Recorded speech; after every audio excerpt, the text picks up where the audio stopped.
Yes, Lord. Salamat, Lord, sa gabi nito, Lord. Sa privilege niyo sa amin, Lord, na kami, Lord, ay nakapagtipon-tipon ngayong gabi nito, Lord, para sa Sabado Tanungan, sa aming mga sa aming kumplas, Lord. Sa mga magiging katanungan ng bawat isa, Lord, at sa mga wala pang katanungan, Lord, na way bumas na ng tanong, Lord, para sa gawain ito, Lord, na magkaroon sila ng urgency sa mga puso nila na maalala ka nila sa araw-araw, Lord. At yung maging mga tanong namin, Lord, regarding sa mensahe, Lord, na may maging ito ay kapakipakinabang sa bawat isa, Lord. At sa gabing ito, Lord, tinataas ka namin sa mga wala pa dito, yung mga nasa bahay namin kapatiran, ingatan niyo din sila, Lord. At kayo po ang siyang mag-ingat sa bawat isa, Lord. At sa mga magiging sagot din, Lord, sa aming mga tanong, Lord, nawa ito, Lord, ay makadagdag ng kaunawaan, ng kaunawaan din sa amin, Lord, at bigyan din namin, Lord, ng importansya. Sa pangalan ni Jesus, amin. Amen to the Lord. Yung from present to dark ages. Ano yung tinatawag dito na Catholic segregation? Ano yung nangyari doon? Sana sundan mo mula taas. Pero hindi bale, talon-talon tayo. Ang panahon ng Catholic segregation, ng dark ages, isaliksik nyo rin, i-google nyo rin to.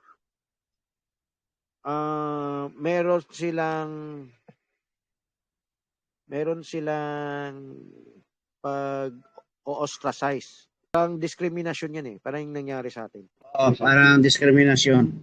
So, na-ostracize yung mga Hudyo. Meron nga silang tirahan meron pang ang star. Hindi pa to panahon ni Hitler Panahon pa lang to ng Dark Ages. Sa Dark Ages, merong pabor sa Hudyo na Romano. Pero nung naging Katoliko talaga, yung Holy Roman Empire, may nangyaring hindi pantay-pantay mga papa sa Roma. Merong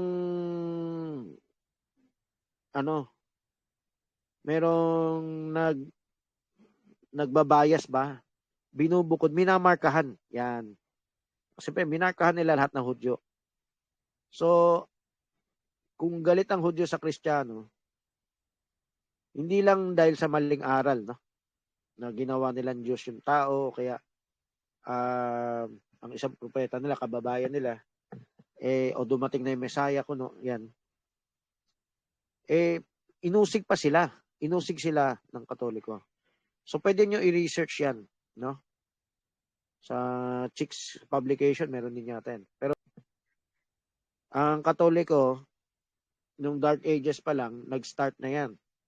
So, pagpasok ng modern era, tumagos yan sa modern. Pag sa modern era, yan na yung Europeans na. So, mahina na yung Katoliko, Europe na. Ang tawag na dyan, anti-Semitism na. Tapos mula dun sa modern era, pag sinabi modern era, panahon na ng after Middle Ages.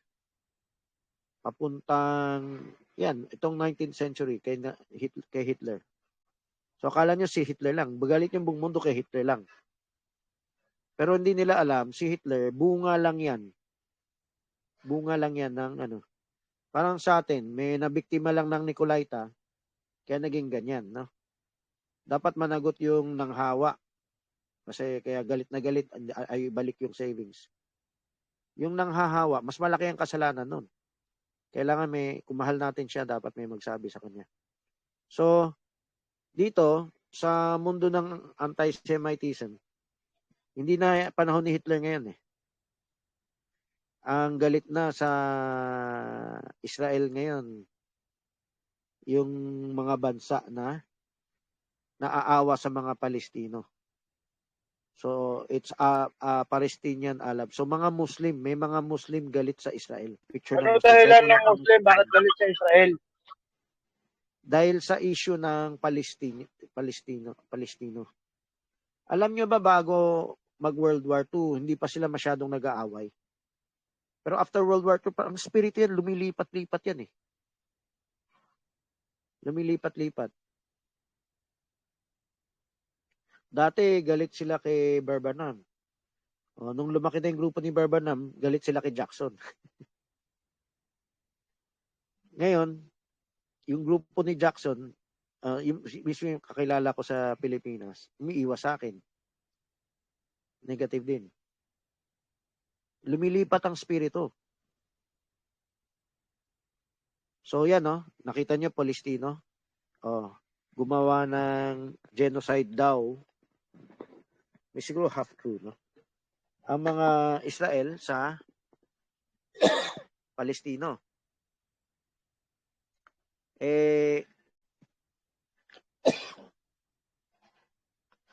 Pero yan yung modern. Kung aatras ka,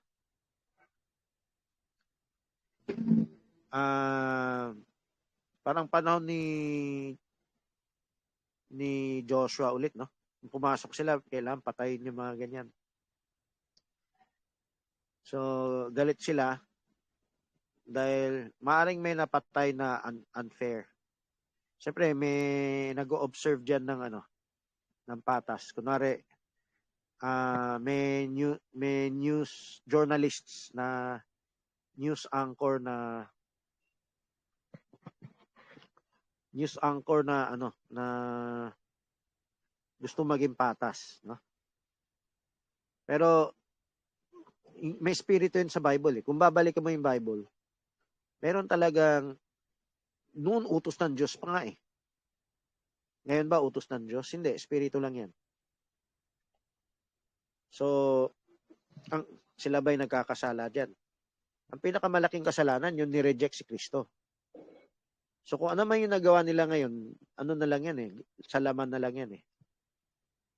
Hindi pa sila nakabalik sa Diyos, eh. Yan yung dati natin mensahe, di ba? Meron tayong dating broadcast, eh. Pero hindi nakafocus sa anti-Semitism. Ngayon, ang focus natin yung type. Bakit galit yung buong mundo sa Israel? Hindi naman lahat galit. May kumakampi rin. Pero merong galit yung mga Muslim. Pero pagkatapos ng Muslim, sa last week of Daniel, iba na yung galit. Yung galit na dahil sa mensahe ng dalawang propeta. Parang lalapit na sa katotohanan yung galit. Yung galit sa Israel, palo ng Diyos yan. Yung anti-Semitism sa loob ng church ages, palo sa kanila yan. Dahil sinabi nila, ang dugo ni Kristo ay mapasa amin at sa anak namin. His blood be on us and on our children. So it starts sa spirit. Yung spirit ng persecution, yung bansa ng Israel, hindi naman yan tumanggap sa katotohanan, di ba? Oo nga, pero dahil dahil sila ay chosen people of God, kasama sa palo ng Diyos na i-persecute sila. Consequence yan. Magdudusa sila dahil sa ginawa ng magulang nila. So hindi sila nagdudusa dahil reject nila si Kristo. Inako nila yung yan yung 70 weeks. Part ba ng 70 weeks curse yung Oo, part kasi between 69th and 70th week, blindness in part is happened to Israel so that the fullness of the Gentiles may come in. So this is a great mystery. No? Tayo lang makakaintindi pero sana ipamuhay natin kasi anong type ngayon ng anti-Semitism? Ano yan, Chokos to Hanukkah? Nasa letter B yan. Ang pagkakaiba ng A sa B, yung A, modern era yan. Paatras tayo eh. Letter B is before Bible. Bible days yan, noon. So, term niya, ancient past persecutions. So, Bible days yan. So, anong Bible days? Meron akong bagong revelation na i-share sa inyo. Dati na ito napakita eh. Yung spring and fall, Purim tsaka Hanukkah. So, ang Hanukkah, part ng anti-Semitism yan. Alam mo ba istorya ni Antiochus Epiphanes? Galit siya sa mga Hudyo. At inutos niya bawal sundin ang batas, sundin ang bawal tuparin ang kautusan. Kung mag-type na tayo agad sa atin. Meron ba sa atin na nagpapatay sa urgency alarm? Meron. Huwag nyo sundin ang aral ng tao. Sundin nyo yung kalooban nyo. So, yung tinatawag ng aral tao sa panahon ni Antiochus, yun yung batas ng Hudyo.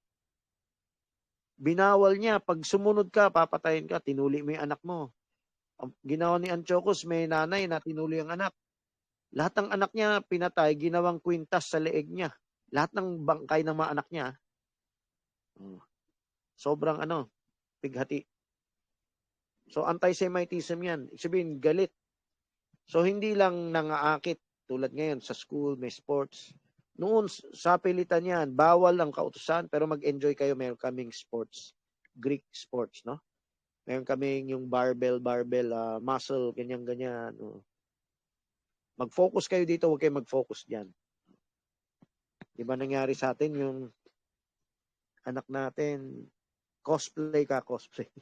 O kaya mag-aral lang kayo, huwag kayong mag-focus masyado dyan sa spiritual.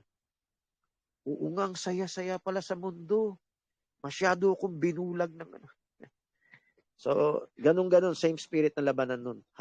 Kaya bakit may Hanukkah? Kasi for the temporary moment, pinalaya sila ng Diyos sa abomination that make desolate. Mauulit yan sa last week of Daniel. Anti-Semitism ba? Kind of discrimination siya, di ba? Katulad din ba siya ng racist or parang bullying na din siya? Ano yung magiging nito sa ating mga Kristiyano? Kasi di ba parang may part na maaring din parang nangyayari din sa atin na yung mga nasa labas, yung mga hindi sumusunod, parang sila yung natutulad dun sa mga parang inaano ng mga Hudyo, na outcast, gano'n. So, kasabay ng Israel, sa church ages na to kasabay ng Israel, ay nangyari sa church yan. So, Dark ages of Christianity, di ba, Bro Francis? bago pa mag-dark ages, kasi yung saltang dark ages, sa gitna pa yan Yan yung 600 to 1500 Pero before 1500, panahon pa ng mga Hudyo, inuusig na nila mga Kristiyano. Ay, yung Smyrnian Church Age, Bago Smyrna ka lang sikat dahil pang Roma, no? Pero bago Smyrna, yung nagtuturo pa lang si Kristo, may pag-uusig na. So para sa mga Kristiyano, sa believers, ang anti-Semitism ay parallel spirit kung ano yung nangyari sa Israel, mangyari sa tunay na iglesia. Kung paano nag-backslide ang Israel, nag-backslide din ang iglesia. So, kung paano may restoration ng Israel, sa 70th week, may restoration din ng iglesia. So, yung pag ikaw ngayon sa huling panahon, susunod ka sa kalooban ng Diyos. Yung taga-usig mo, dating inuusig din sila, mga end time, oneness, mga protestante, mga metodista, inusig din sila.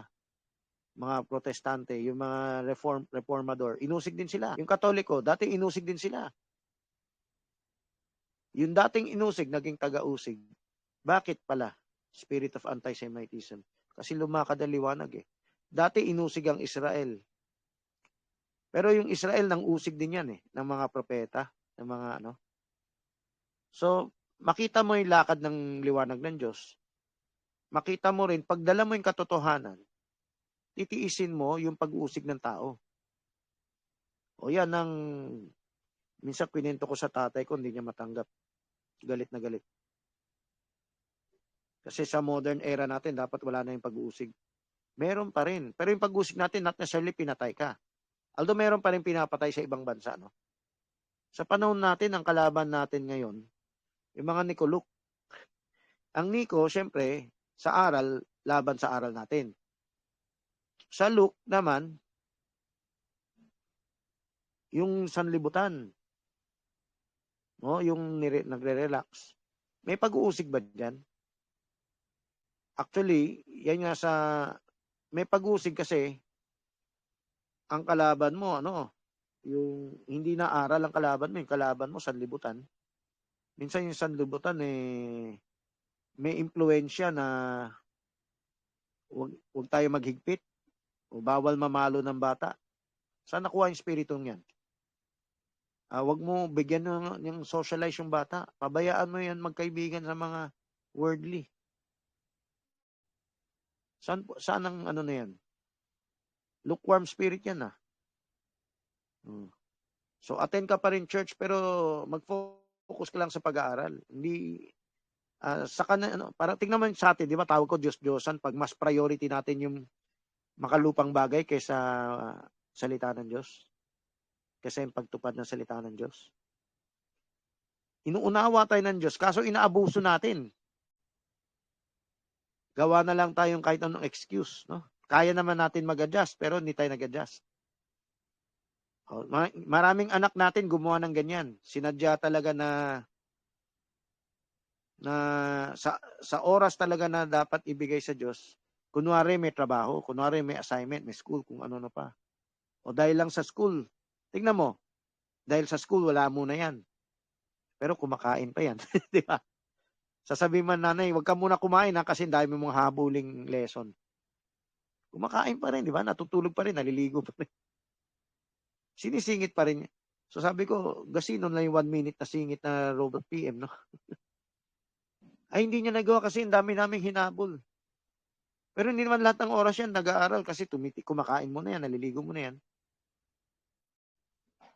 So 1 minute lang to, hindi pa mabigay kasi hindi lang makafocus. Pero, kahit kung ibang bagay na mahalaga, gagawin pa rin.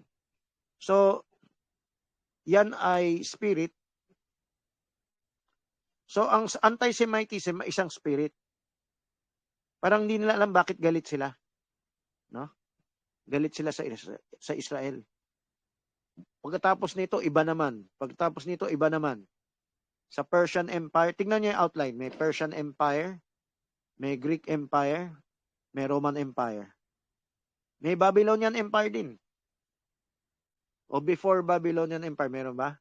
Ayan yung letter B Trinacia hanggang sa, actually, topic, malapit na yung communion, di ba? Isang topic ng communion yan. Sa Ehipto, ang mga Israel ay inuusig. Paano sila inuusig? Ginagawa silang alipin. Ayaw silang palayain. So, there was a time pa, papatayin si Moses. Kaya nga, naligtas si Moses dahil kaya napunta sa paraon si Moses dahil pinagpapatay yung mga bata. So may pag-uusig na noon pa sa Israel. Nagsimula sa Egypto, spirit yan. So from Egypt to Assyria, itong Babylonian, ito yung start ng 4 world empires. Pero before 4 world empires, meron na bang pag-uusig? Meron na. Ang pag-uusig na Egypt, yung pinagsimulan natin ng communion, yan na rin ang simula ng anti-Semitism. So pag tayo pala ng communion, dala-dala natin yung cross ni Kristo, no? Na type niyan yung communion. Take up your cross and follow me. So bago pa yung Babylonia, Egypt pa lang. So from Egypt, umalis sila papuntang Canaan. Ang nag-uusig na sa kanila, yung mga taga-Canaan. Marami yun. Actually, pwede nyo tignan sa eternity to eternity. No? So, ang anti-Semitism, before Egypt, meron ba? Siguro may hawig. Pero pinakamalala yung Egypt. Kasi isang bayan na sila Si Noah, nakaranas ng pag-uusig. Pero hindi natin tinatag na anti-Semitism. Saan pala galing ang salitang Semitism? Sa lahi ni Shem, Brother Francis. Ang lahi ni Shem. Tama. Shem. Semitism. Sem. Yung Semitism galing doon. So sana may magtanong doon, paano naging Semitism ang identification ng mga Hudyo ngayon? Malawak, Brother Francis, yung Semitism. Covered ba niya? Siyempre, covered niya ang kwan, di ba? Pati yung lahat ang whole Israel. Paano pa yung mga halahin ever na iba? Malawak Shem. talaga yan. Yan ang issue. Kaya yan. Nakita niyo yung Shem, no? Ito yung tinutukoy mo malawak, Marjorie. Under lang kay Abraham, malawak eh. May mga anak si Abraham na Muslim eh. Na Arabo eh. So, May sila anak din Brother si Abraham Francis, na Saudi eh.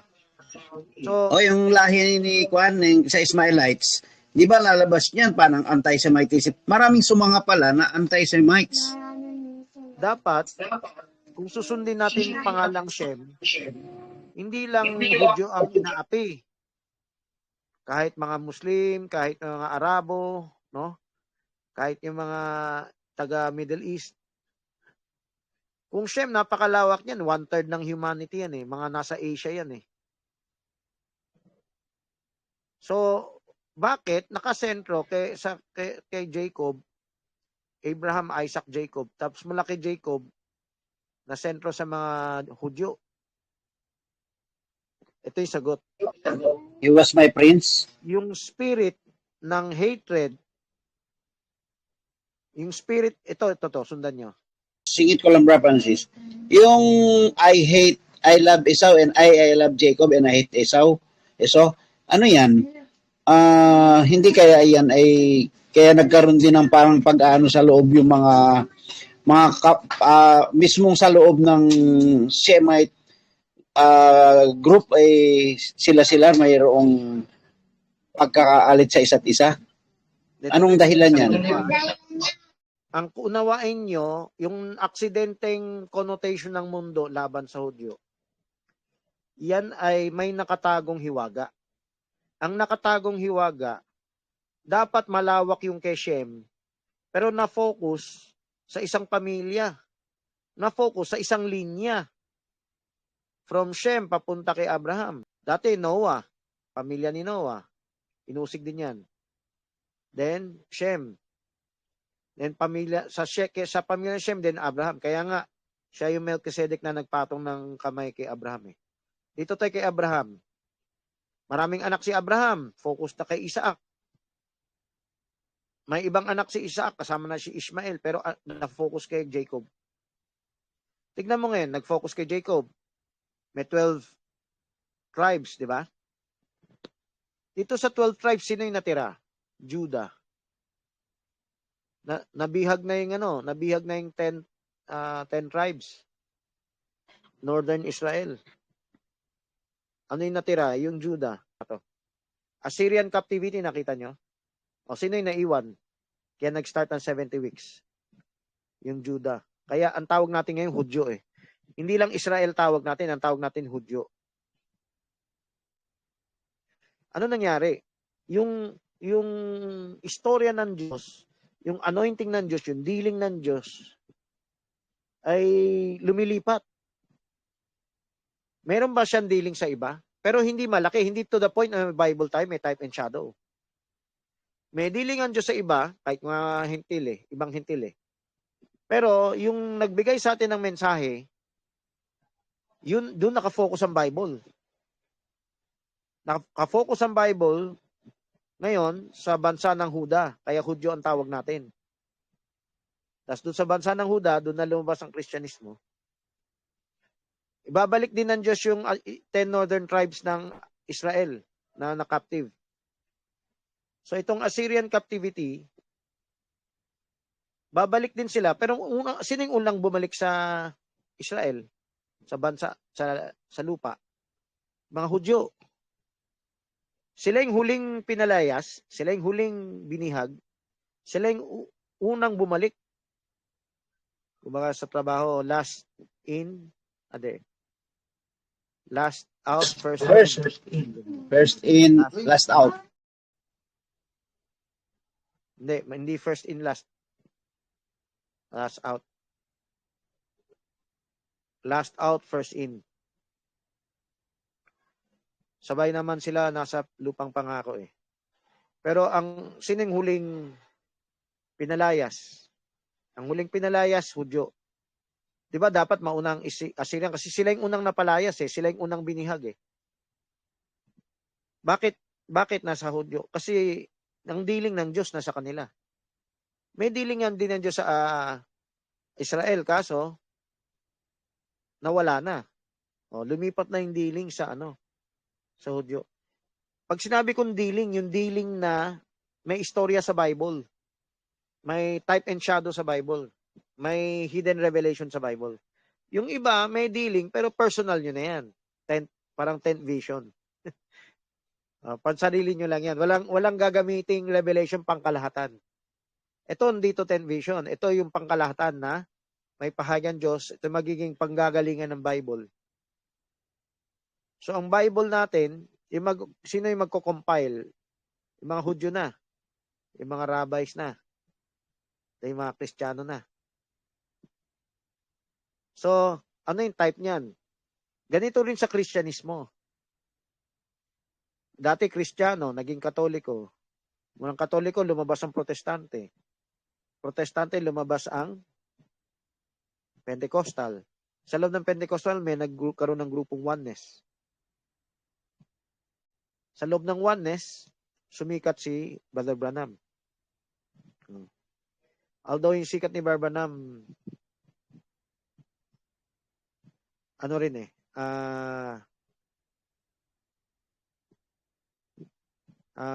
mga denomination din Pero mas close siya sa mga Oneness.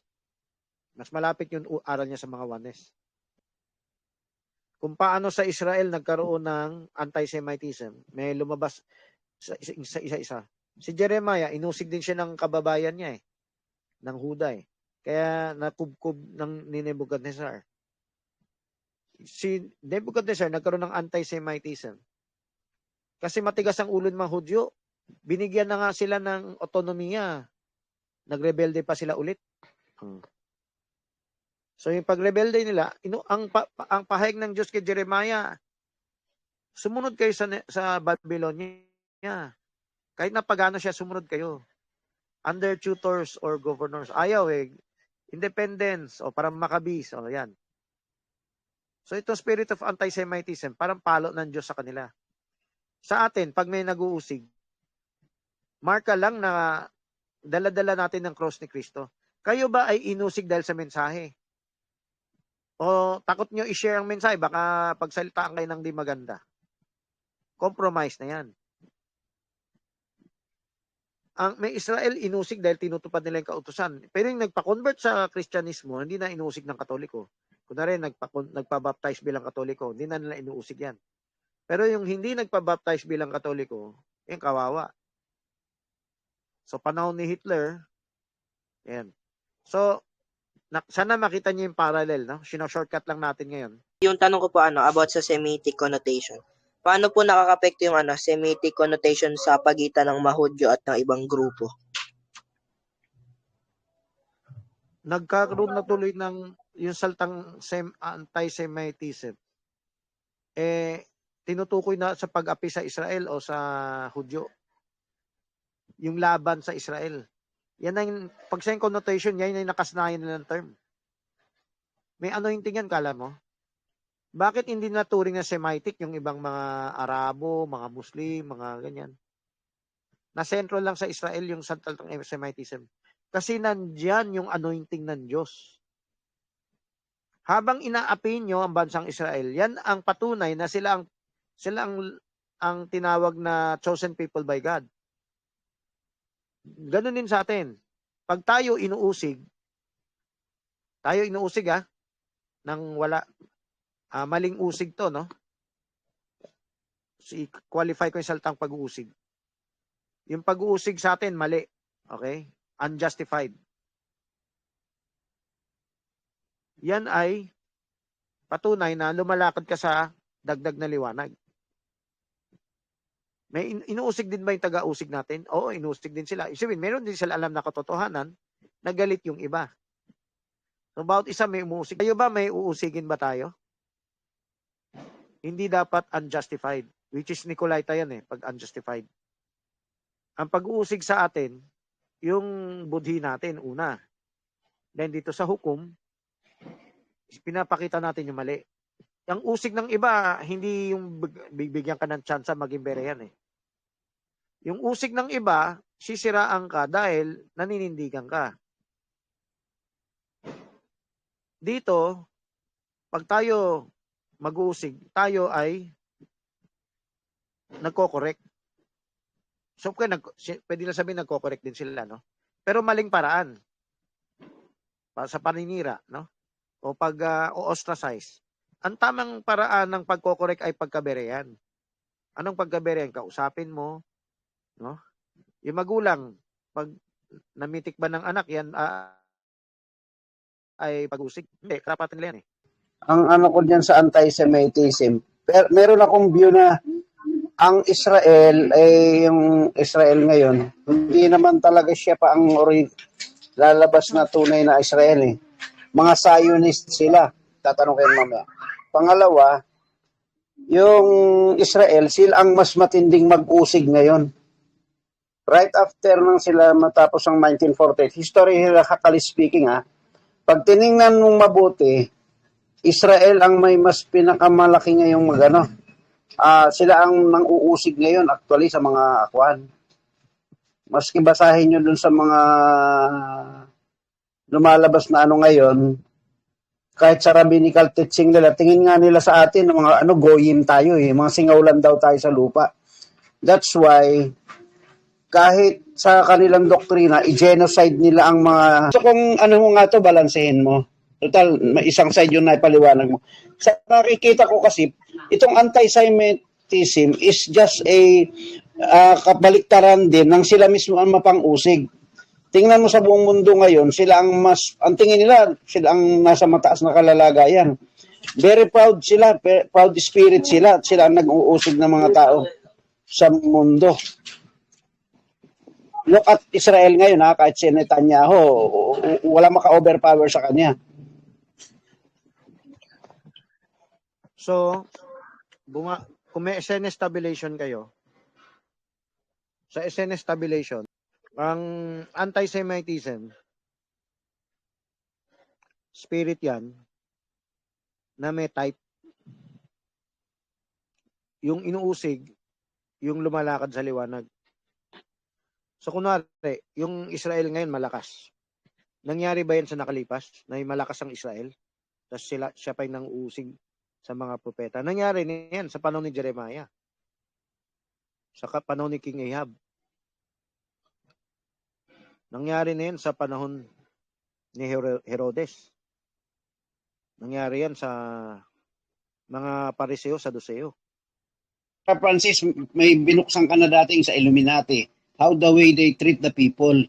They just look at the Gentiles na mga goyim lang, di ba? Hindi Illuminati yun.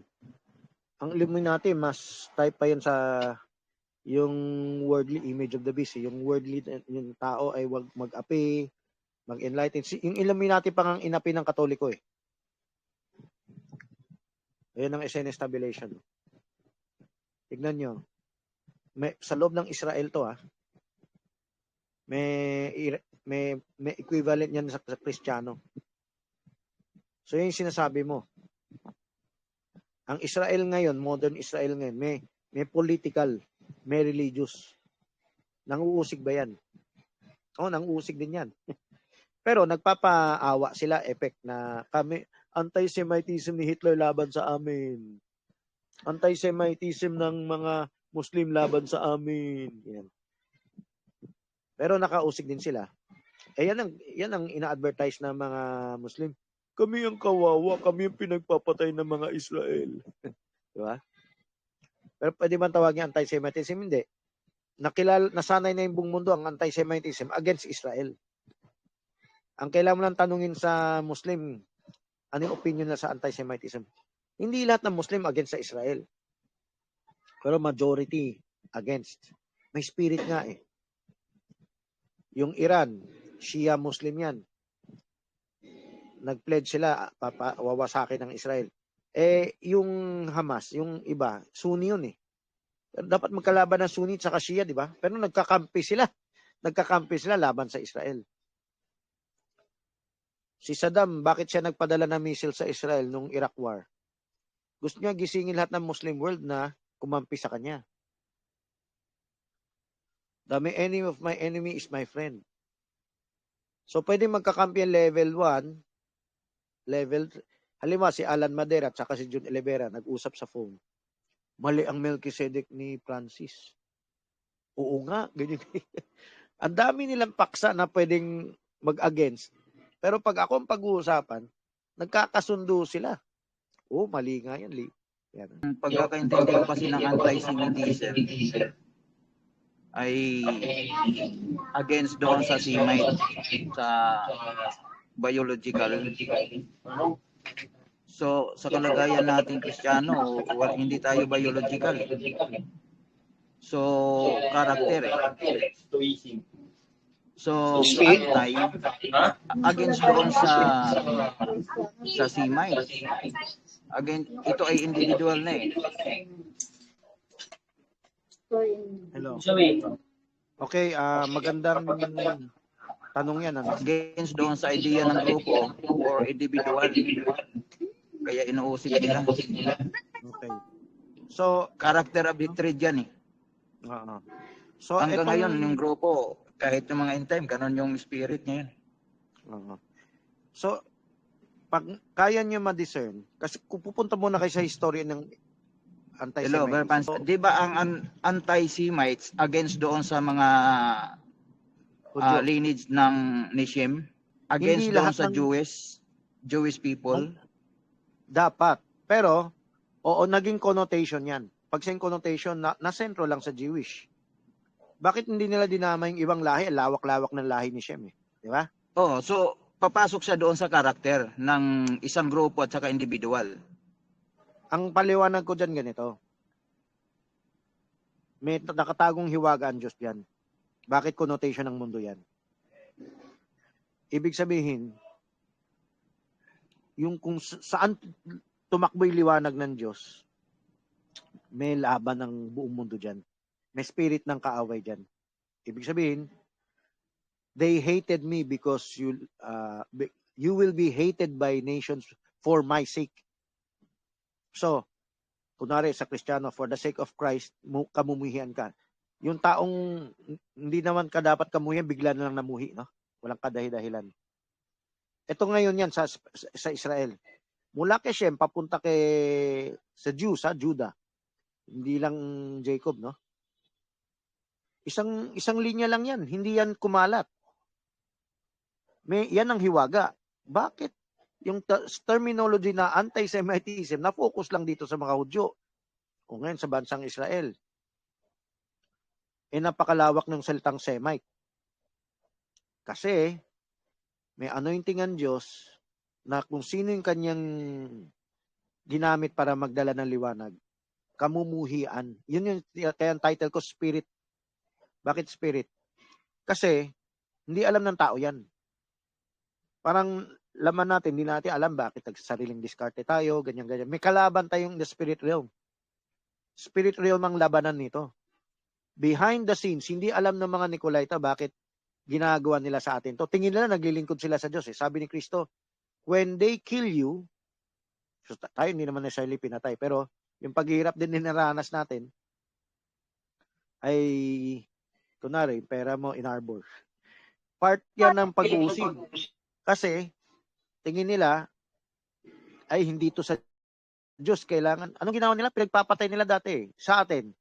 Yung sinisiraan tayo, winawalan tayo ng ministry or pinahirapan tayo sa ibang tao. Ang tingin nila, parang secretly merong silang celebration na sige, Simpleng tagumpay. laban ka sa Diyos. Na-deceive sila, laban ka sa Diyos. Ay, kukwentuhan pa ako. Uy, laki ng perang pinagbentahan namin sa bahay namin. O sige, bayaran mo na ako. Ay, sorry, nagastos na namin. Ibig sabihin, pinapahirapan lang yung damdamin ko kaya sinabi yan.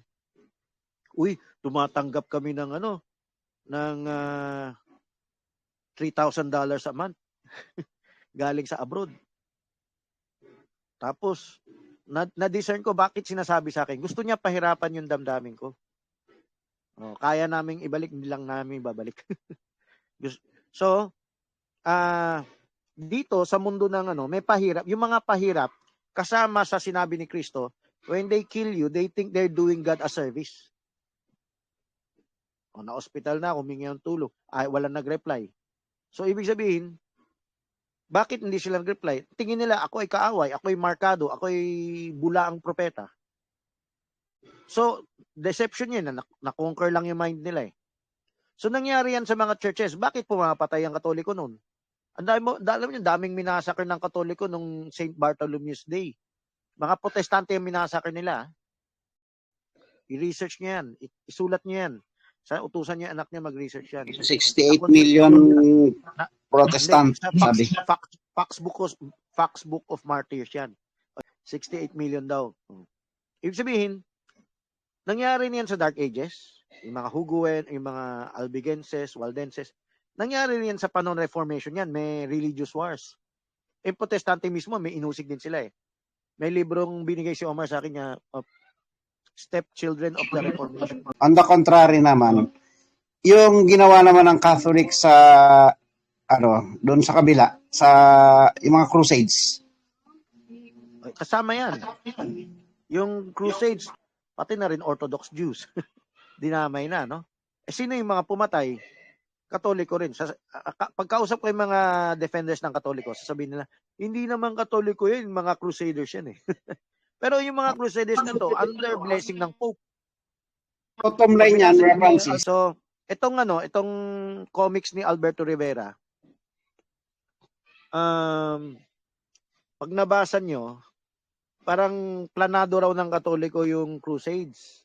Planado nila, pumatay talaga. Pero ang spirit of anti-Semitism, hindi lang necessarily Katoliko yan. Kahit Protestante, pwede mang usig yan. Inusig din ng Protestante yung mga Pentecostal. Inusig din ng mga Protestante yung mga Methodist. Pero hindi masyado, no? Malaki yung Pentecostal kasi sorry rollers, tawag. Di ba? Mga siraulo yan, nagpa-ikot-ikot sa damuhan. Tapos, mula Pentecostal, ngayon lumaki na, no? Ang inuusig na nila ngayon, mga oneness. Lumaki na yung oneness. Tapos tinanggap nila si Barbanam. Ngayon, ang inuusig nila, yung taga-sunod ni Barbanam. Dahil mali na aral yun. Dito sa loob ng end time message, kung kaya nyo ma-discern yung anti-Semitism ay isang spirito, kailangan balikan nyo panahon pa ng simula ng communion natin, which is Passover. Sa Egypt dati. Kung makita nyo may spirit yan, tapos lilipas ang spirit nila, lilipat naman sa ibang tao. Habang lumalakad ang liwanag, lilipat yan. Mayroong hindi mawawala sa isang tunay na masumusunod sa Diyos ang paghihirap, pagtitiis. Meron talagang taga-usig sa'yo. At sinabi ni Kristo yan. Itong spirit of anti-Semitism sa Israel at hanggang Hudyo, i-trace nyo yung lineage, bakit hindi kumalat? Isang pamilya lang o isang ganito lang. Kasi ganito rin dito sa atin. Pag may tinakbuhan na liwanag, pag dinala mo yung kasunod na liwanag, continuation ng liwanag, mamanahin mo yung persecution. Dati si Pastor Villegonce, pinersecute din yan ng UPC. O pinersecute din ng ibang end time yan. Ngayon, sino yung magmamana ng persecution ngayon? Kung ituturo nyo yung progressive, mamanahin nyo yung persecution na yan. Tayo mismo, meron sa atin, meron akong kausap na isang manggagawa, natatakot siyang i-share sa ibang end time kasi magwawala raw ang ibang end time. Totoo naman yan. Pero yan yung, kung tunay tayong anak ng Diyos, i-share talaga natin kahit magalit sila. Open naman tayo for correction tulad ni Martin Luther. Pakita mo sa akin, saan ako nagkamali. O, magre-recant ako. Pero ang persecution, walang sharing o liwanagan yan. Hatol agad o guilty ka, tapos.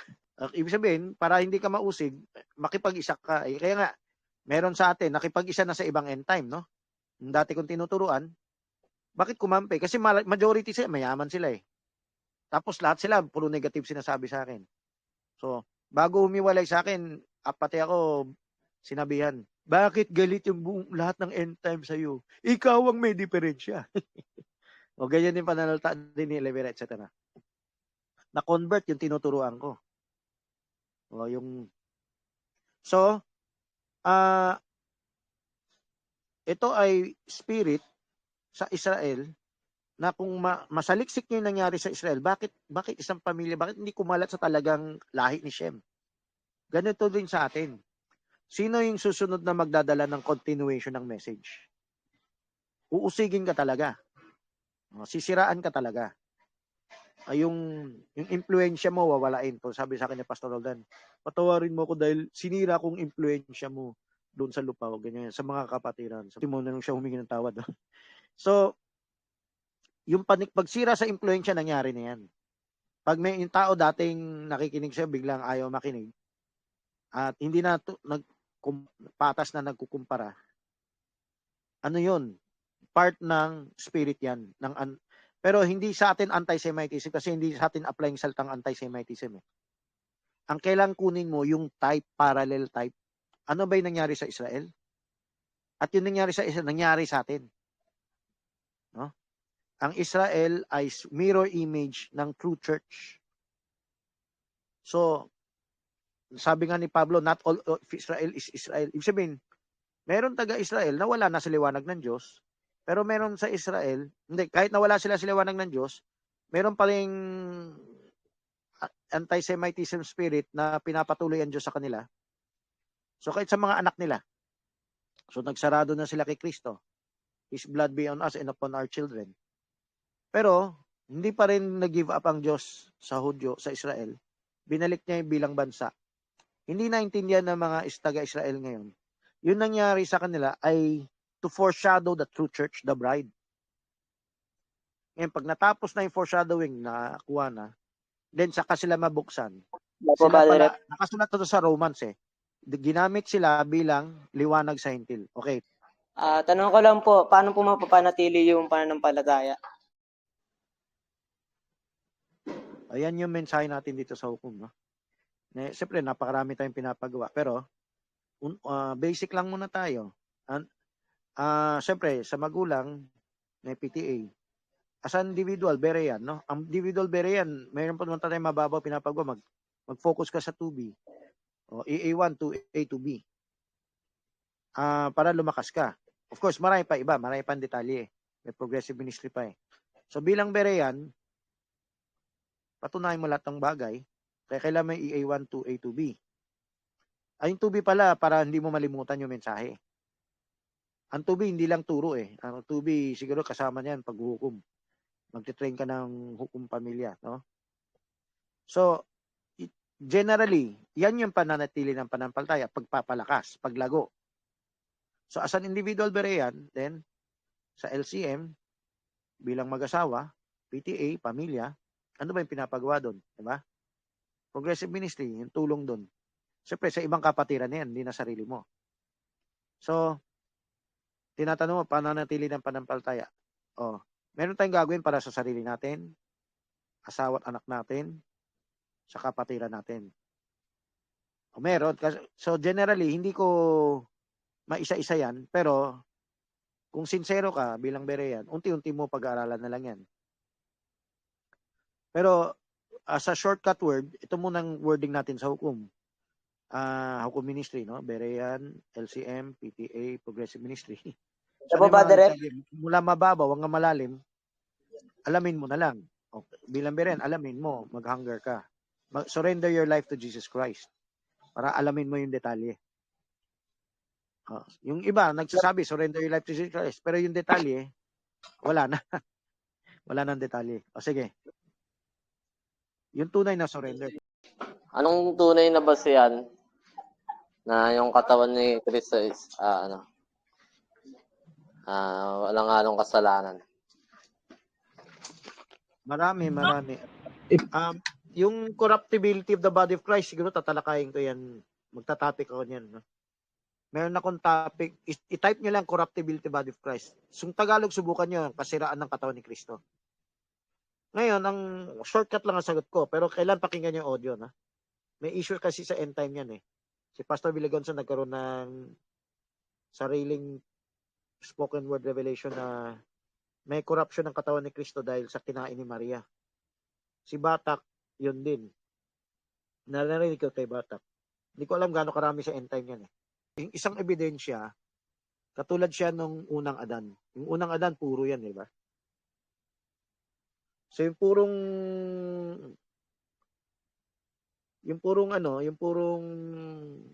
ginawa anak ng Diyos, dalawa lang. Yung unang Adan at pangalawang Adan. Yung pangalawang Adan, siya lang yung only begotten, yung tanging pinanganak. Yan tamang translation, no? Yung bugtong hindi masyado malinaw eh. Yung tanging pinanganak na anak ng Diyos ay katulad din ng unang anak ng Diyos na si Adan. Yan. So hindi doesn't mean anak ka ng Diyos, Diyos ka na kapantay. Pero may pagka-Diyos ka, no? Pero homoyo yan. So ang isang ebidensya bukod sa second Adam, yung ibang ebidensya, yung pure sinless blood niya. At ito medyo spoken word revelation, no? Nung nilagay ng Diyos yung binhi kay Maria, ayan ay hindi galing kay Joseph and Mary. Kaya spoken word revelation kasi science na to eh. Na kahit pala yung pinagbuntis ng babae yung sanggol, hindi tumatagos ang dugo ng babae doon sa bata. So scientifically napatunayan na to. So ibig sabihin, malinis ang dugo ni Kristo. Purong galing sa Diyos yan. Maraming beses natin mababasa sa Bible na pure sinless blood. So genetically, chemically, iba siya sa atin. Iba siya sa atin na meron tayong minana sa dugo natin literal. Literal na binhi na serpente. So yung spoken word revelation, kung i-search yung mensahe na thy seed and her seed. Pag sinaliksik niyo yung mensahe na yan, thy seed and her seed, yung si Cain, halimbawa natin na may mixture. Paano, iba yung anak ni Adan sa anak ni Cain Oo nga, pero nag-mix naman yung dalawa sa Genesis 6. So lahat tayo, galing kay Noah, lahat tayo mixed seed. Yung dugo, mixed. Kaya sabi ni Pablo, di ba? Mayroon sa laman ko na lumalaban sa batas ng Diyos. Yung batas ng isip ko, gusto sundin ang batas ng Diyos. Pero inaalipin ako ng katawan ko. Yung katawan ko may ibang batas na gustong sundin. So ang tunay na Kristiyano ngayon, may labanan sa laman. Pag hindi ka nakikipaglaban, baka hindi ka sincero, hindi ka tunay. Pag hindi ka pinalo ng Diyos, hindi ka. Yung anti-Semitism parang palo yun, di ba? Pag hindi ka pinalo ng Diyos, hindi ka anak ng Diyos. Pag hindi ka inusig, nakikisisap tayo sa ibang tao. Normally, uusigin tayo pag nag-mensahe tayo ng katotohanan. So, doon lang tayo sa katawan ni Kristo. Yan yung mga maisip ko ngayong ebidensya. Maraming kang talata mabasa, yung katawan niya, walang mansa. So, hanapin nyo na lang yan. Nasa Hebrews chapter 10 yan. Ano po ba yung meaning dun sa end time Nicolaitans versus bride? Nakakaranas din tayong pag-uusig. Kung paano sa loob ng church mayroong pag-uusig, Katoliko, Protestante, Pentecostal, Oneness, End Time. Sa loob ng End Time, meron din pag-uusig. So, ang ma-identify na lang natin, ang separating factor natin ngayon, Nicolaitan versus Berean. So, ang tunay na bride, may pagka-Berean yan. Ang Nicolaitan, against yan sa pagka-Berean eh. So, uusigin ng Nicolaitan sa end time ang mga nagsisikap maging Berean sa end time. Yung nagsisikap maging Berean sa end time, yun ang tunay na bride. So, maiiwan sa rapture yung nang-Nicolaitan sa end time. No? Sinasadya niya, ayaw niya mag-Berean, gusto niya mag-Nicolaitan. No? So, pakulong, pabulag muna, pasarado muna. So, ang kwalipikado sa bride, kaya mataas ang kalidad ng damit nila, ay pagka-Berean. So, kung individually, pasado ka na dyan, kung may pagkakataon bigayan Diyos sa'yo, aabante ka bilang Berean sa hukom. Sa hukom, Mula pagbigiging Berean, may LCM, may PTA, may Progressive Ministry. So, may pag-uusig. Tingin mo, aakyat ka na lang sa rapture nang wala kang dinanas? O, tanungin nyo sarili nyo, kayo ba ay inusig na dahil sa mensahe? Ay, wala pa. Matakot kayo. Kasi hindi kayo nag-share. Ayaw nyo makipag-sharing. Baka nahiya kayo sa kaklase nyo. Ay, baka sabihin KJ ako, baka sabihin tawagin ako father, madre. Nangyari na yan. Dami nating anak na natatakot i-post sa timeline nila. Yung scribe. Gumagamit sila account ng magulang o ibang ano. So, sana ma-discern na mga magulang no? Ako, dapat nautos na to. Oh. So, yung mensahe ni Barbara, kinahihiya ang si Kristo. O kinahihiya ang mensahe ni Kristo. Ang usigin ka sa pangalan niya. Sabi nga ni Peter, count it all joy if you suffer as a Christian. So yung parallel ng anti-Semitism, which is spirit ng anti-Semitism. Ang ikahiya siya. Ang ikahiya siya, okay. Ang parallel, kailangan nyo suungin. Ako, inip ako sa pagliligpit, paglilinis, pag-ano. Pero kailangan ko suungin kasi pag hindi ko hinanap, inisa-isa, mawawala yan O ganun din tayo, kailangan natin magluto para makakain. Kailangan natin maglaba, kailangan natin Suungin natin yung salita. Ang unan yung kalaban, laman nyo Tinatamad kayo magsaliksik. Magpindot lang, magtuldok lang, tinatamad. Pero, yung aakyat sa rapture, kung kaya nyo magbuklat-buklat, kaya nyo tignan yung apostolic doctrine, tignan nyo. Kaya nyo EA1, kaya nyo EA2A, kayang-kaya Ayaw nyo lang magpaturo paano gawin. O ayaw nyo lang, wala pa kayo planong gawin. Diyan kayo makakaranas. Pag nagtubi na, nagturo na kayo, makaka-encounter kayo ng paghihirap, pag-uusig mula sa iba. So yung pag-uusig, maaaring galing sa kapatiran, maaaring galing sa tagalabas, maaaring galing sa unbeliever. Pero meron ba? Hanapin nyo yan. No? Kung wala, tanungin nyo sarili nyo, examine yourself. Communion, di ba? Examine yourself. Ako ba talaga nakikipag-communion kay Kristo sa salita niya? Stone pa lang tayo ngayon. Gawin nyo to araw-araw. Hindi lang ngayon kayo nagtatanong. Okay? Kaya may 2A tayo Ito ay workshop lang. Huwag isipin, ginawa ko na yung Sabado tanungan, kaya wala na akong gagawin. Mali, stepping stone lang to. Okay? Ano ang kahulugan at kahalagahan ng spirit Semitism at paano ito ka-impluwensya sa spiritual o religious mind. Yan ang pinapaliwanag ko. Ang saysay ng anti-Semitism magsaliksik kayo. Bakit? Tapos meron akong papakita kung saliksikin nila yung outline. Pwede nyo saliksikin sarili nyo tong outline. Hindi lahat makatanong dito dahil hindi naisip isa-isahin Pero sa bahay pwede nyo isa-isahin. Bilang Berean, isa-isahin nyo. Kunwari, late kayo magising sa Sunday. Although, dapat sikapin nyo, So, at least sa sarili nyo, pwede nyo panuorin later. Pero, hindi nyo natanong dito. Tanungin nyo sa puso nyo. Then, saliksikin nyo. I-google nyo lahat.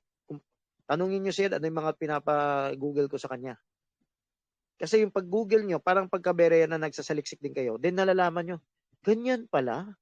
Ganyan pala. Pag nalaman nyo, ganyan pala, then makita nyo, yung kamay ng Diyos nandito Hindi nakikita ng sanlibutan. Alam lang nila anti-Semitism. Dahil makatao lang, 666 lang, image of the beast lang. Bilang makatao, dapat walang nag-uusig. Pero, yung usig na yan ay signature ng Diyos. Signature ng Diyos na may Diyos. Signature ng Diyos na sila ay part ng prophecy. Part ng spirit. Anong spirit yan? Pag ikay sumusunod sa katotohanan, may demonyo talaga sa mundo. Kasi nabubulag na yung mga tao, halos walang demonyo Kahit siguro, mga Christians kasama sa church natin na hindi na sila nag-iisip na hindi na sila natatakot. Hindi na sila isip na may demonyo kasi napapasabay sa agos sa sanlibutan, parang Satan's Eden na tong mundo, no? Na walang kaaway, walang labanan. Ang hanap lang nila makapaghanap buhay, and then maglibang. Parang hayop, no? Ang hayop walang Diyos yun eh. Ang pinaka-Diyos ng hayop, yung pagkain, yung libangan. Oh. Yung tao nagiging gano'n, nagiging parang hayop. Kaya image of the beast, di ba? Yung mark of the beast, nang uusig yan. Pero yung image of the beast, naglilibang lang yan. So, kailangan magising tayo. May spirit ng Bakit nagalit yung tatay ko nung sinabi ko, yung mga Kristiyano dati pinagpapatay, yung mga Israel pinag-uusigin. Kasi yung tatay ko noon, bilang agos na sanlibutan, makatao lang, no? Ano yung term natin dyan? Yung humanismo. Yung humanismo. No? Kaya nga, kahit bakla, tanggapin mo eh. Diba? Humanismo. 666 yan. Yung tao, hindi nakaabot sa level ng Diyos. Pero gumagawa ng mabuti. Kapos lang. Gumagawa siya ng partial truth. So, itong anti-Semitism, ito ay signature ng Diyos na may demonyo sa mundo. At bakit na central lang sa bansa ng Israel? Bakit yung mga ibang lahi, wala. Wala masyado, no? Hindi sikat. Signature tong Diyos. Ito pwede natin pang-witness sa ibang tao eh. Bakit may ganyan? Maniwala ka may Diyos at tinawag niya yung bansang Israel at yung Kristyanismo ang hidden revelation niya. Yung mystery of God. Kaya tinawag mystery, hiwagas, nakatago, hidden mystery yan eh. Ephesians chapter 3, I show you a mystery that how that in the dispensation of time, God will, tinawag yung bride. No? Ephesians chapter 3, church ages yan mystery. Buksan niyo yung Ephesians 3. Hindi ko memorize 1 to 6, no? Pero, in the dispensation of fullness of time, God will gather into one, ganyan. All things in Christ. It's a mystery na yung nangyari sa Israel, it's a mystery, salamin ng church yan. Kung paano ang pag-asawa, type ng kaligtasan, divorce, type ng kaligtasan. So, itong Israel, type ng church, mystery of the church. Sana nakikinig si Gabrola. Yung nangyaring mystery sa Israel ay may hidden mystery papunta sa church. May type and shadow. May mirror image. May parallelism. Sa itong parallelism, para itong master key ng understanding sa mysteries ng Bible, na yung isang ina-apply niya, hindi lang isang ina-apply, marami pang idamang na-apply. Kaya may tinatawag tayong spoken word revelation eh. May taong tagapaliwanag lang pwede magpakita niyan. Maraming denomination nakakita ng mga parallel na mysteries. So tuloy-tuloy lang yung parallel mysteries. So itong anti-Semitism meron din. So ewan ko kung merong ibang preacher nakita din tong mensahe ko na itong anti-Semitism ay parallel na may nangyari sa church. Kung makita mo ang history ng Israel at yung hiwaga, bakit? Makita mo rin nangyari sa church. Makita mo yung kalagayan mo, ang yung identity mo kay Kristo. Ang identity mo kay Kristo, wag mo ikahiya siya. Suungin mo yung parusa, hindi parusa, yung pagsubok. Hayaan mong pagsalitaan ka ni maganda, hayaan mong tuyain ka nila. Isang pribilehiyo yan. Di ba? Yung iba, nagunahan pa sa Roma na mapatay sa arena, sa Colosseum. Oh, bakit binigay nila yung buhay nila? Kasi it's a privilege na ikaw ay usigin dahil sa pagtupad mo ng mensahe. Dahil nagmensahe. Nahiya tayo i-share sa kapwa-kapatiran. Gusto natin pag-usapan mga chika-chika lang. Tapos, natatakot tayo i-share sa ibang end time. Baka usigin tayo ng ibang end time. Pero ikatuwa mo, yan ang signature na ikaw ay tamang ginamit ng Diyos. May ma-convert ka, wala kang ma-convert. At least, na-stamp mo na yung resibo mo sa Diyos na kasama ka sa rapture. Yan ang stamp mo sa boarding pass. Yan ang resibo mo sa rapture. So, ngayon, magpagamit ka. Labanan mo yung laman mo. Siyempre, yung laman mo, unang kalaban natin eh. Pagkatapos ng laman natin, mahal natin sa buhay. Tapos na mahal natin sa buhay, mga kapatiran. Then, tagalabas na. May paghihirap din ba pag tayo ay nagdi-DVBS? Meron din paghihirap yan. Suungin mo yung hirap. Of course, hindi pa yan pag-uusig kasi wala namang kumukontra sa ating gawin niya. Kalaban mo lang, laman mo dyan eh. Pero, pag may encounter mo na yung kamag-anak ng ibang tinuturuan mo, yan na yung pag-uusig. So, may bubulong sa kanila, laban sa'yo. Kailangan sagutin mo yan. Part na ng labanan yan. Suungin nyo. Huwag tayo umatras na parang hindi tayo, ayaw natin ng ganyan, ayaw natin ng conflict, avoiding conflict. O ito, bagay itong term. Hindi ko na babaguhin itong term. May avoiding conflict dahil ayaw natin i-share. Alam mo, bigyan natin ng balanse. Pag minsan mo lang ma-meet yung tao, pwede ka patawarin na hindi mo siya ma-sharean. Kasi, wala ka sa lugar eh. Pero kung matagal mo nang kasama, kailangan mo na i-share. Lagi mong kasama. Lagi mong nami-meet. Kailangan mo na i-share. At least man lang mag-imbita ka. Ako, nakukonsensya ako. Kunwari, nakikita ko ganyan yung kapatiran. Kawawa naman. Ayaw ko mag-comment. Baka magalit. Pero hindi ko alam ano sasabihin ko. So may sinabi ako, ano ka, mag-share, may pabasa pa ba kayo? Nagtanong lang ako ng ganyan, di ba? So, sabi ng isang pastor, isang manggagawa, naiinis ako kay Brother Francis, hindi ko lang inaamin sa inyo. Kasi, nung nire-record niya ako, sa anak ko, na wala kaming ginagawa, nasasaktan ako. Gusto ko magalit sa kanya. Pero tama siya eh. Sabi ng manggagawa. Tama yung sinasabi niya. Subukan natin. We speak as same thing. Malakas na anointing sa church yan. May pabasa na kayo. Record nyo. Kesa nakikita nyo yung cute baby, cute yung anak niya. Happy birthday lang. Hindi. Kumustahin nyo na yung spiritual. Lahat tayo, kung lahat tayo ganyan, malakas na yan. Sabihin natin, may lumaya sa atin dahil ayaw niyan. Pero naniniwala ko, merong madadala dahil na-convert siya. Maraming nagsabi. Hindi ko sinabi yung tao, pwedeng may magsarado na. Pero dahil hindi na kaya. Pero merong magpapatuloy na naakay siya dahil nga everyone speak the same thing. Pag everyone do not speak the same thing, parang kakampi natin ng image of the beast na humanismo lang tayo. No? Walang reckoning. Sige, kung ano yung sarili mong diskarte, okay lang. We give a false sense of security. Pag ang preaching ligtas na kayo, wala na kayong problemahin. Di lalong na-relax. No? Pero pag may nagsasalta ng masakit sa pulpit, kulang pa yan. Kailangan nyo individual para tayo maging tunay na church. Kailangan tumagos yan on the individual level. Na may nag-uusig sa atin. May nagkukumbika sa atin. May nagkukorek sa atin. Brother F, excuse me. Dapat hindi mo sinasabi yung porque nagawa na yung Sabado Tanungan, wala nang gagawin. Meron kasing kapatiran sa atin.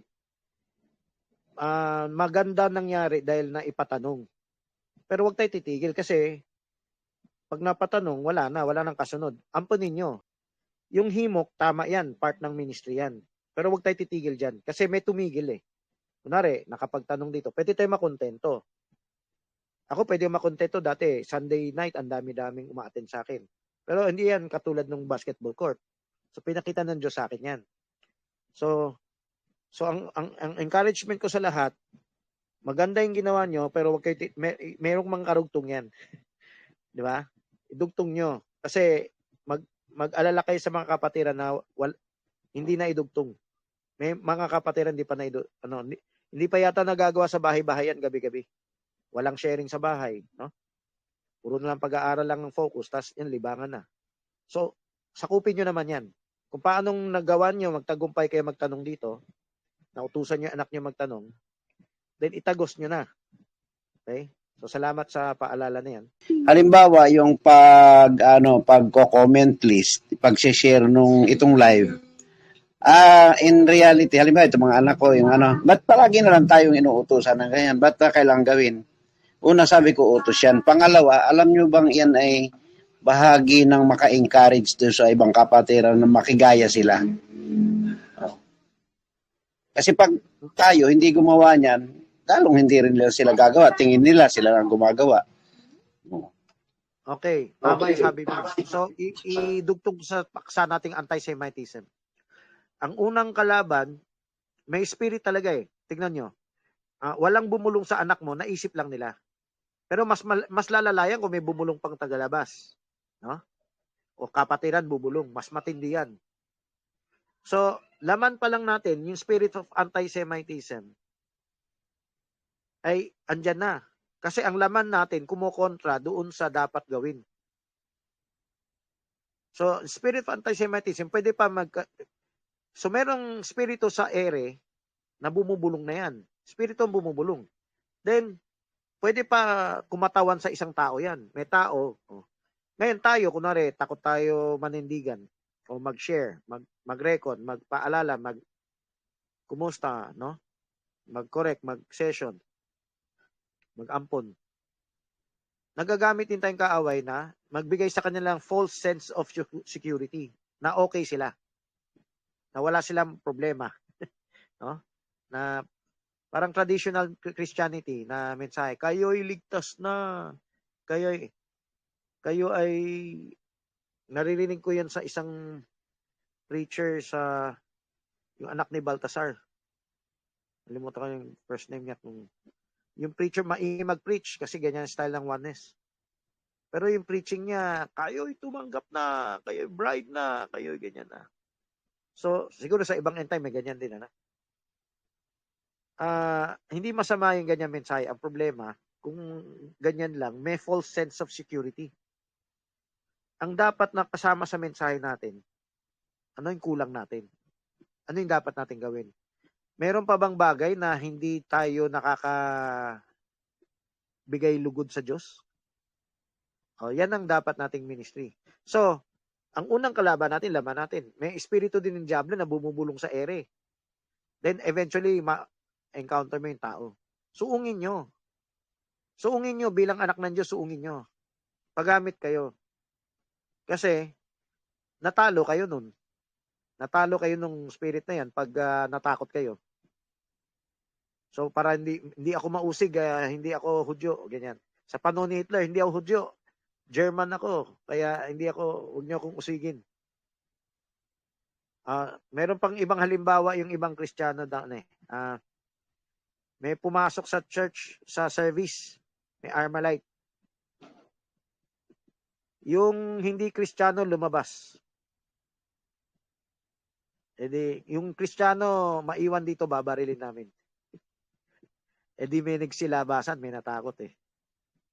Nung sinarado na yung kapilya, tuloy nyo na yung service. Ito yung mga tunay na Kristiyano. Hindi ka talaga namin kayo babarilin. Kristiyano rin kami. Gusto lang namin palabasin yung mga peke. Nakuha nyo, siyempre may nagkwento niya kung talaga nangyari yan. Ano? Yan ang halimbawa ng anti-Semitism. Huwag tayo matakot na kunwari, magpapaiwan ako kahit mabaril ako. Tayo, hindi naman tayo babarilin eh. Hindi naman tayo ilalaga ng buhay. Hindi naman tayo papako sa krus. Hindi naman tayo papakain sa leon eh. Makakaramdam ng konting abala sa laman. Ang kalaban natin, laman natin. Pangalawang kalaban natin, isipin mo yung demonyo, may spiritual battle nangyari. Siyempre, yung demonyo, possession laman natin, ha? Huwag sumunod. Binubulungan tayo ng doktrina, tinatalo tayo sa debate. Minsan nadadaya tayo para gumagawa tayo ng excuse. Pag nanagumpay ka na dyan, tao na yung gagamitin. Babakbakin ka na. Yan, aral ng tao. Ay, bakit kayo kailangan sumunod dyan? Ano? Kami hindi nag-aalala sa anak namin? Tingin mo kami, hindi kami Kristiyano. Kasama na spirit of antagonism. Sa loob ng may kapatiran tayo na maaaring kumontra, huwag tayo mahiya, maghanda tayo ng sagot. Suungin natin, managumpay tayo. Anti-Semitism ba yan? Of course, yung Semitism, lahi eh. Hindi na tayo lahi. Ang tunay na lahi, may term din sa Bible, lahi ng Diyos. Ano? Ang tunay na lahi sa Logos, yung Word of God. So yung dating lahit na dugo, hindi na dyan nakatingin ng Diyos. Type lang sila. Type lang yung dugo from Shem to Abraham to Jacob to Judah to Israel. Ngayon nakatingin sila sa dugo. Tayo nakatingin sa spiritual na dugo. Ang spiritual na dugo by logos, by word. Ang tunay na lahi ng Diyos sa puso. Sila nakatingin sa literal dugo. Kaya bagay din ginawa ni Hitler sa kanila. Yung race wars, no? Yung dugo nila banal, yung dugo ng iba hindi. Parang yun din tingin kay Cain. Kaya yan serpente dahil dugo. Hindi, kaya yan serpente dahil sa sariling diskarte, sa choice. Yung choice, ibig sabihin, kahit hindi ka dugo ng Hudyo, kahit hindi ka dugo ni Aaron, pwede ka pala maging Melchizedek. Pwede ka pala maging sacerdote kahit hindi ka dugo ni Aaron, hindi ka dugo ni Levi. O kahit galing sa ibang tribo. O, ibig sabihin, ang spirit ng anti-Semitism, pinapakita sa atin, yung pag-uusig sa Kristiyano, mirror image, na talagang may binhi ka kasi inuusig ka. So, sabihin natin yung nag-uusig sa atin, inuusig din sila. O baka kung bereyan sila, i-justify din sila ng Diyos. Iwan lang sa rapture. Pwede rin may makasama dahil sincero. Sapat. Pero kukunti lang yun. Maring majority, sincero, ikukumpleto na yung kaligtasan nila sa tribulation. Pero inuusig din yung ibang sarado sa atin. So, sana ma-recognize nyo yan. At para makuha nyo yung resibo, yung stamp na kasama kayo sa boarding pass ng rapture, suungin nyo, mag-witness na kayo. So, bilang berean, magsasaliksik kayo. At sa tubi, kailangan mag-share kayo.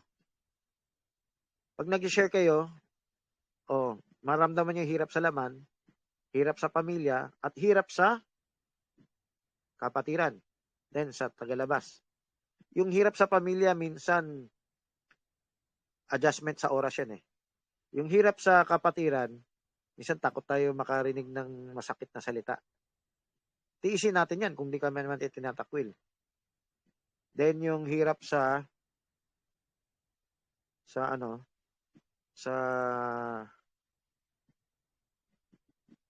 labas.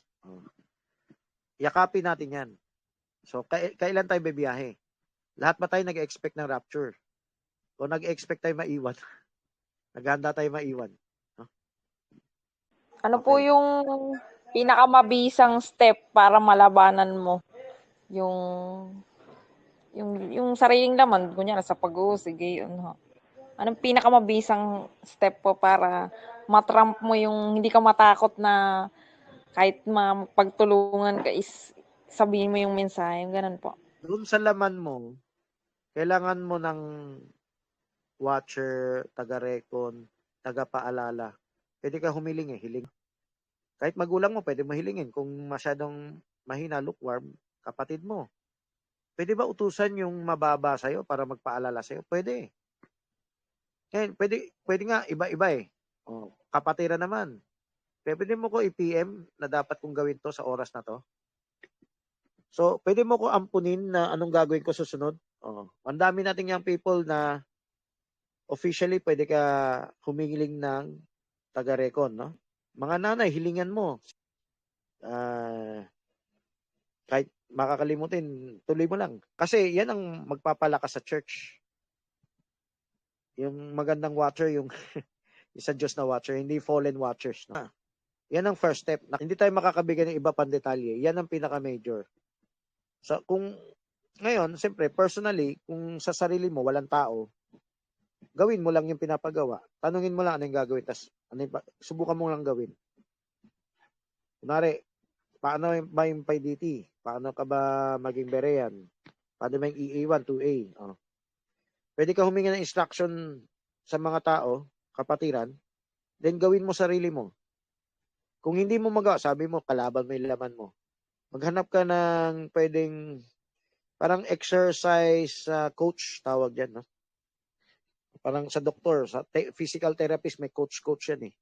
Itong gawin mo, itong gawin mo. So, kailangan mo ng sa pamilya mo, kahit sa ibang kapatiran, nagagawa sa'yo ng ganyan. Okay? May mas mahina, may mas magaling. Yung mahina, tinutulungan mo dahil kinokontrata mo siya, sinisikap niya.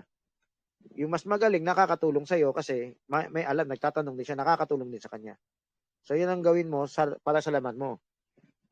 Para sa sarili mo, kunwari, wala ka pang coach, na wala ka pang taga-recon, wala ka pang watcher, wala ka pang 2A, magtanong ka, anong gagawin? Paano yung gagawin? Tanong ka sa kapatiran. O, nailistahan ka na ng gagawin, di gawin mo na. Pare, binigyan ka ng instruction. Ano yung nakasulat dito na no pray iyak? Paano to? Yan. Ano yung nakasulat dito na lilista yung mga diba? Ayun.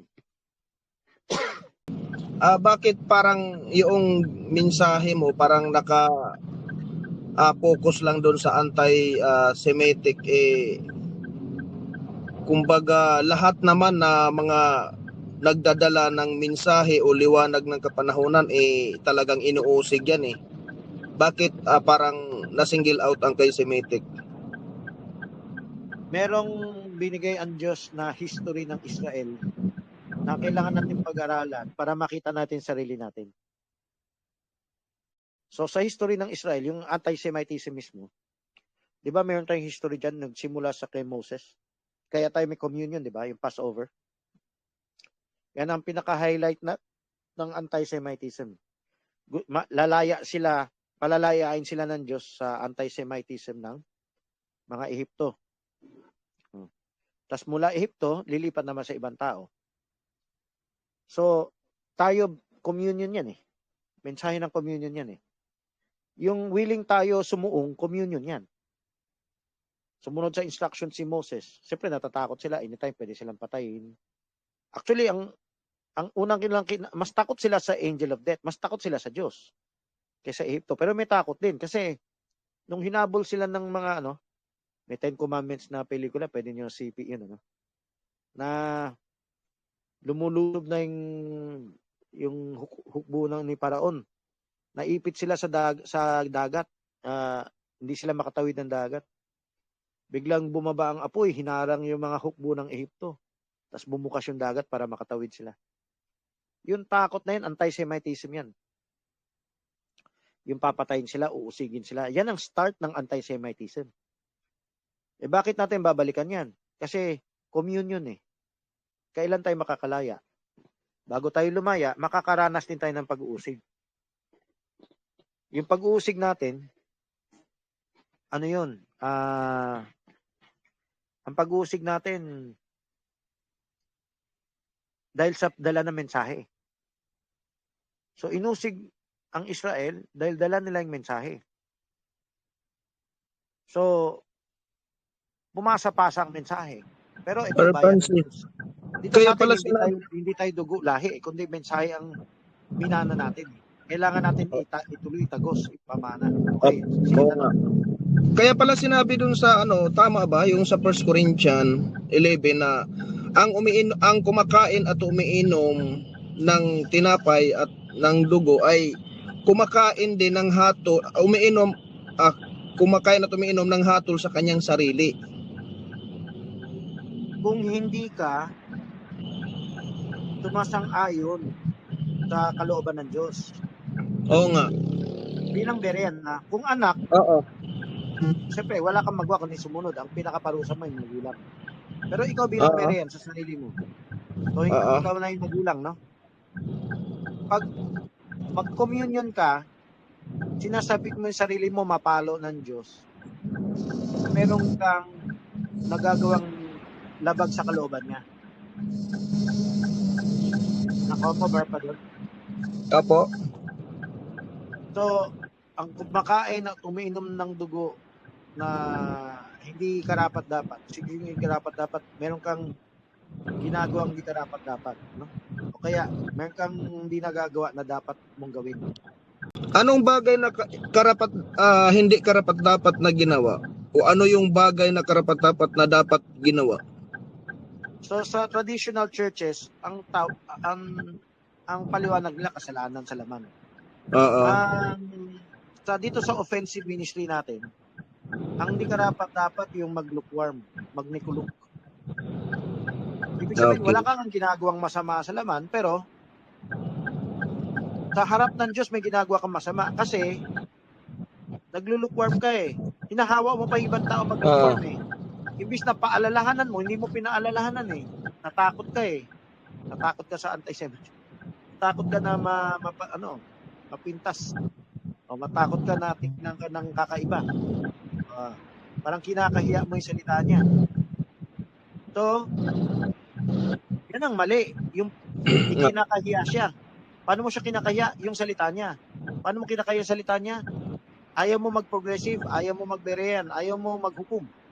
Ayaw mo ma-apply sa buhay mo. Na-preno mo yung abante mo. Okay lang, kahit 1 taon na, 1 lang yung o 5 lang yung sabihin, hindi natin hinahabol yun. Sa madaling salita, Sinasadya natin maging malahininga. Kasalanan yun.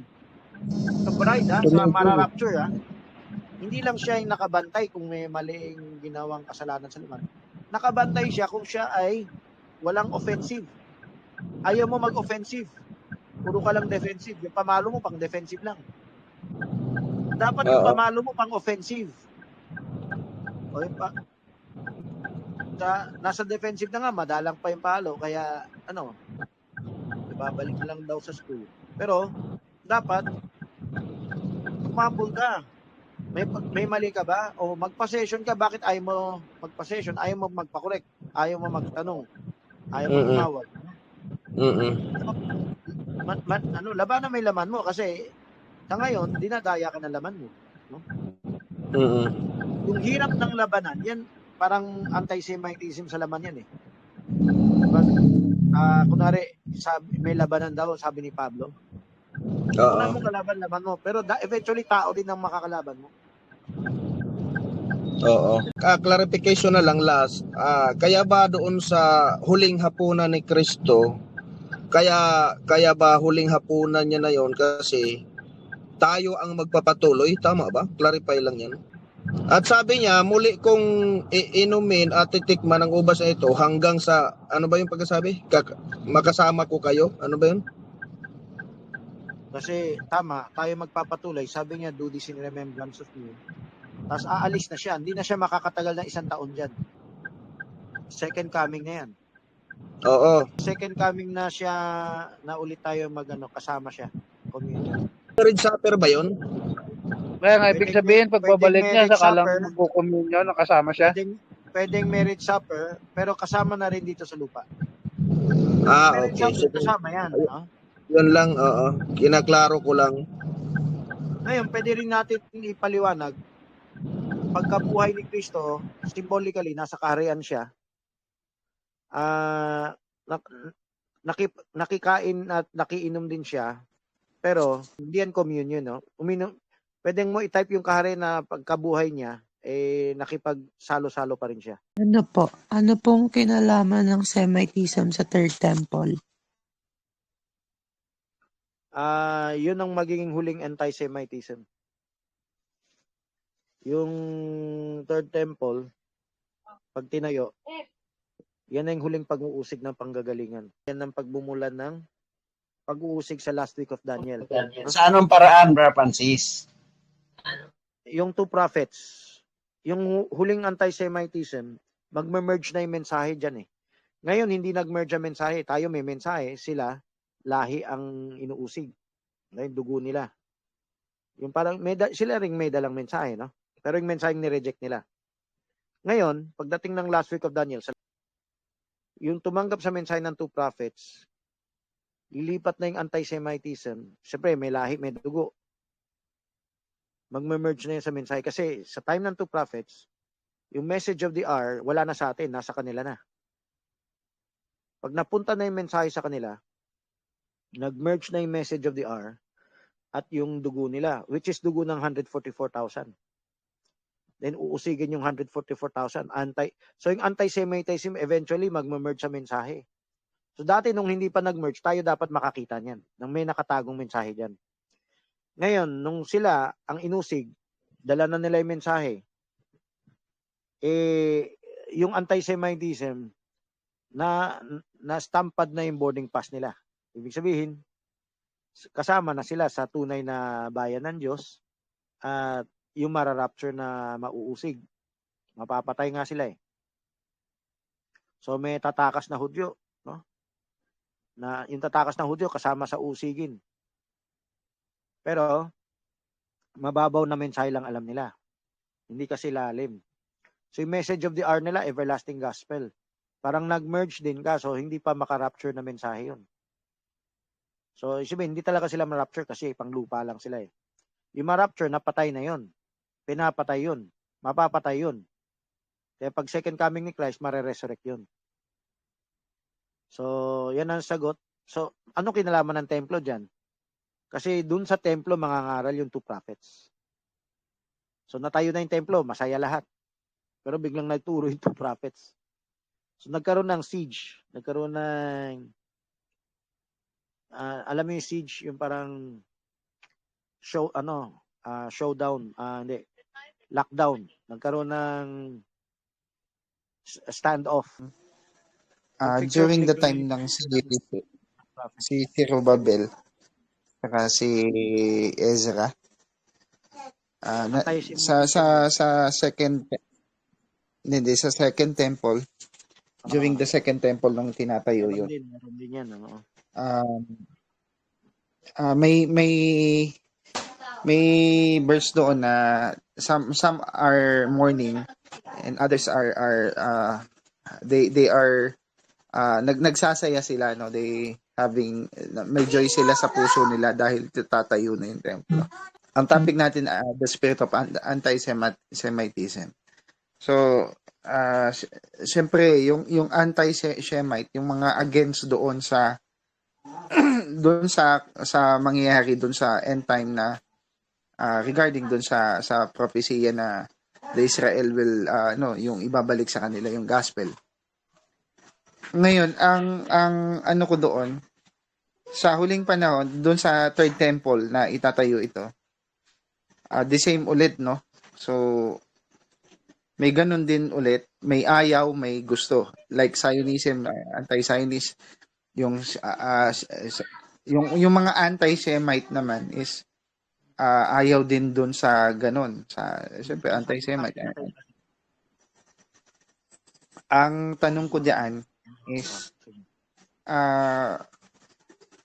sa third temple na yan na pag itatayo na, same din ba dun sa second temple na may nagsasaya, may hindi? Okay, salamat Barmenan. Letter B. Pero under Persian Empire to, no? Nung bumalik sila, ang nakalagay kasi dito Haman eh.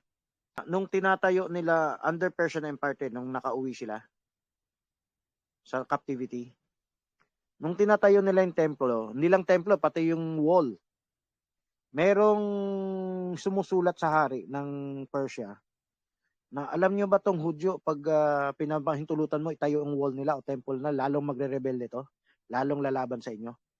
May naninira sa kanila. Hanapin nyo yung verse na yan, ha? Kasi may anti-Semitism yan nung tinatayo ang templo, nung tinatayo pati wall, no? 70 weeks na to. Yung wall 70 weeks na yan eh. So parang naulit lang ang istorya dito, pero hindi yung templo na tinayo, yung turo ng 2 prophets, yung last week of Daniel. Pero sa loob ng 69 weeks, nung tinatayo ang templo syudad, yung syudad, no? May sumusulat na naninira. Actually, may giyera sila eh. Minsan, habang gumagawa sila ng trabaho sa mason, may lumulusob sa kanila. Kailangan may hawak na tabak yung mga construction workers dahil mga Israelita, dahil habang gumagawa sila, minsan pipigilan sila ng kaaway na gumawa. Anti-Semitism yan. So, sagot sa tanong mo yan, okay? So, Brother Francis, kaya ba inabot ng 400 years yung pagtatayo ng wall? 400 years? Oh, isa yun, Brother Dennis. Isang dahilan yan. Ang tanong ko lang, Brother Francis, pa doon sa third temple naman. The third temple, di ba? Sabi ng iba, naka-ready na yan. Ano yung anti-Semitism doon sa third temple? Sinagot ko na, to prophet ministry, yung mensahe. Magme-merge Sila kayo yung mensahe. against doon? Two prophets ang against? Yung They are against going sa to two the prophets, third yung temple. against sa two prophets, kanina ko pa sinabi. Hindi yung two prophets. Okay. So against sa two prophets, so hindi dahil sa templo, kundi dahil sa two prophets. Tinanong lang ni Simon nung kinalaman ng templo dahil gagamitin ng two prophets yung templo. Hindi, pero the anti-Zionist Jew, yung mga political Jew, di ba, ibebenta nila yung sarili nilang bayan. Kaya magkakaroon ng ratifying doon sa... Pag may templo na, tahimik na yan. Okay? Kaya nga, the Pope will make the covenant for many for 1 week, Daniel 9:27. Hindi naman yan, kasi ang gumawa niya, yung political Jew na makikipag-covenant for 1 week. Then, di ba uupo ang Pope sa Third Temple? So, after ng two prophets mag-message, uupo siya doon in the middle of the week. So, ang Then, anti-Semitism against sa message ng two prophets. Pag upo ng Pope sa templo, ang anti-Semitism against sa 144,000. Sa message ng 144,000. Okay? sa Revelation 12 woman, after the 144,000, meron pa rin yun? Okay. So, close na tayo kasi... Hindi, last na to. Ang anti-Semitism, Nicolaitan spirit. Tama, Nicolaitan spirit, pero sa side natin. Sa side nila, hindi Nicolaitanism, kundi basta na lang galit eh. Okay na. Sagutin ko na lang after the live, okay? Mag-closing prayer na tayo. Anong tipo nung habang nagtatayo sila nakahawak sila ng tabak, kumbaga parang ready. Paanong tipo yung sa ating panahon ngayon? May humahad lang sa atin sa gawa natin, sa mensahe, sa pagsunod sa instruction. May humahad lang. Okay? Maraming humahad lang bukod sa laman mo. Okay? Sinabi ko yan. So, close na. Yes, Lord, maraming salamat po sa araw na to at sa mga bawat nagtanong na nandito at nagpapasalamat din po ako sa mga bawat sagot at sa mga bawat nakibahagi at nawa ang bawat isa po sa amin, ang mga bawat tanong po namin na nalalabuan kami ay naway naintindihan po namin at sa mga hindi po nakapagtanong ay na ako'y may makapagtanong po sila mamaya sa amin.